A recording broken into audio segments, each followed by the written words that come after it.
Igihugu cy'u Rwanda n'u Burundi byahoze ari ibihugu bimwe, aho duhuje umuco, ururimi n'umuco tubihuje 90%. Igihugu cy'u Rwanda gituye ku buso metero kare 26,338 kilometero kare, naho igihugu cy'u Burundi kirutaho u Rwanda kilometero kare 1,496, aho bafite kilometero kare 27,834. Ubuso bw'u Rwanda babara ko kilometero imwe ituyeho abaturage 540, naho ku ruhande rw'u Burundi kilometero kare imwe ituyeho abaturage 400. Iyo turebye imibare ituwe n'aba baturage b'ibihugu, usanga u Burundi buri hasi cyane y'u Rwanda ugereranyije n'ubuso bw'ibihugu byombi. U Rwanda rutuwe na miliyoni 14 z'abaturage, u Burundi bugaturwa na miliyoni 13 z'abaturage. Abakuru b'ibihugu, His Excellency Paul Kagame uyoboye u Rwanda, akaba yaravutse 1957, akaba afite imyaka 68. U Burundi buyobowe na Perezida Evariste Ndayishimiye, yavutse 1968, afite imyaka 58. Yatangiye ubutegetsi 2020. Ibikorwa remezo biri ku butaka bw'ibi bihugu byombi. Mu mujyi wa Kigali hari Kigali Convention Center. Iyi ni inyubako yatwaye miliyoni 300 z'amadolari y'Amerika. Naho Burundi hari Port of Bujumbura, icyambu kiri ku kiyaga cya Tanganyika. Iki cyatwaye miliyoni 100 z'amadolari y'Amerika. Mu myidagaduro kandi mu Rwanda si basigaye inyuma, kuko bafite inyubako ya BK Arena. Iyi ni inyubako yatwaye miliyoni 104 z'amadolari y'Amerika. Mu Burundi kandi naho inyubako ihenze cyane ni ingoro y'umuperezida wabo, akaba ari inzu y'umukuru w'igihugu. Iyi ni inyubako ihenze mu gihugu cy'u Burundi, yatwaye miliyoni 20 z'amadolari Leta Zunze Ubumwe za Amerika. Kandi sitwava kuri ingingo y'ibikorwa remezo twibagiwe imikino ikunzwe n'abaturage benshi hano ku isi no mu bihugu bya Afurika. Mu mujyi wa Kigali hubatswe Stade Amahoro ivuguruye, yatwaye miliyoni 160 z'amadolari ya Leta Zunze Ubumwe za Amerika. Naho mu gihugu cy'u Burundi bavuguruye Stade Intwari, yakira ibihumbi 15. Yuzuye itwaye miliyoni 20 z'amadolari Leta Zunze Ubumwe za Amerika. Kandi igishimangira ko ibihugu byombi bikize, shimangira no ku ngendo zo mu kirere, ibyo byerekana nk'igihugu cy'igihangange hano muri aka karere. Kandi si ibyo gusa, tutarebye iterambere rishingiye ku ngendo zo mu kirere, igihugu cy'u Rwanda, sosiyete ya Rwandair ifite indege 16, harimo indege zigezweho nka Airbus, indege zitwara abagenzi A330, n'izindi nka Boeing 727, zikaba zifite ubushobozi bwo kuzenguruka ibihugu hafi ya byose hano muri Afurika. Igihugu cy'u Burundi gifite sosiyete ya Burundair.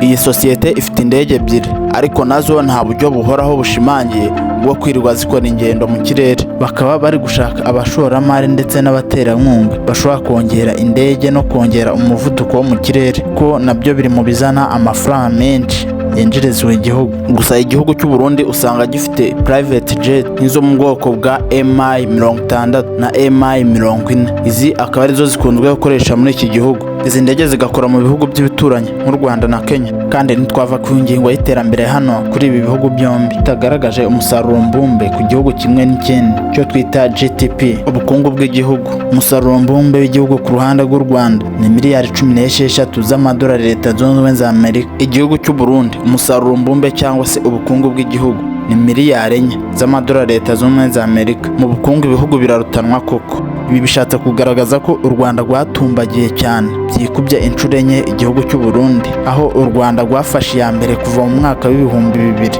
kubaka umubano hagati y'ibihugu by'amahanga no kuzahura umusingi w'iterambere ry'u Rwanda no kuzamura iterambere rishingiye ku ikoranabuhanga.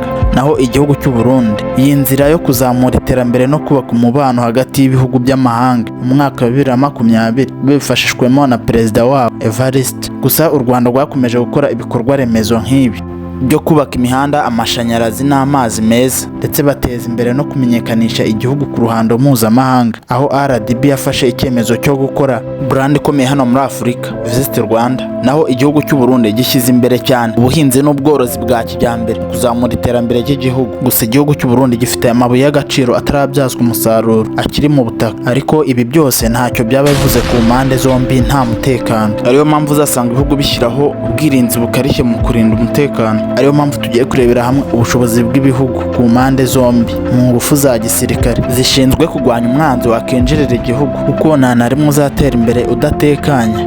Ndagira ngo mbwire nimba uri mushya kuri uyu muyoboro ukore subscribe, tuzajye tubana buri munsi.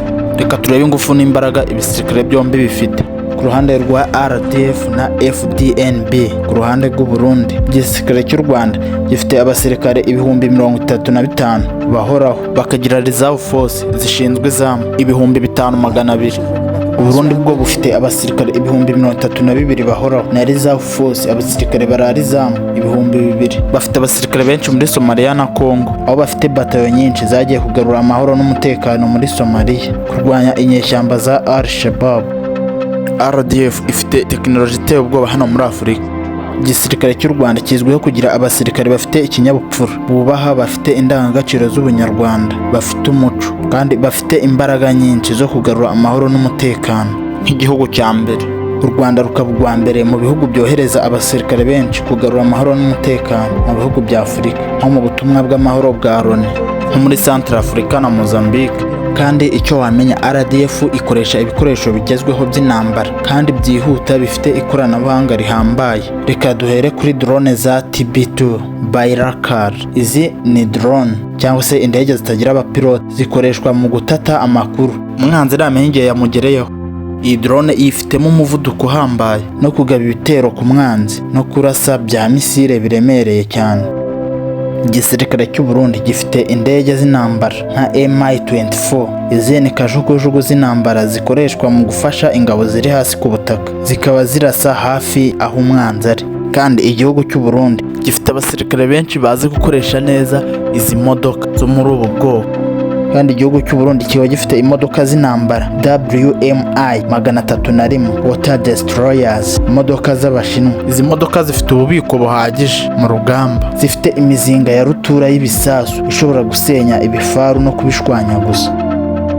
Kandi igihugu cy'u Rwanda nacyo kikagira imodoka z'Abashinwa nk'iyo twakita VP40 MRAP.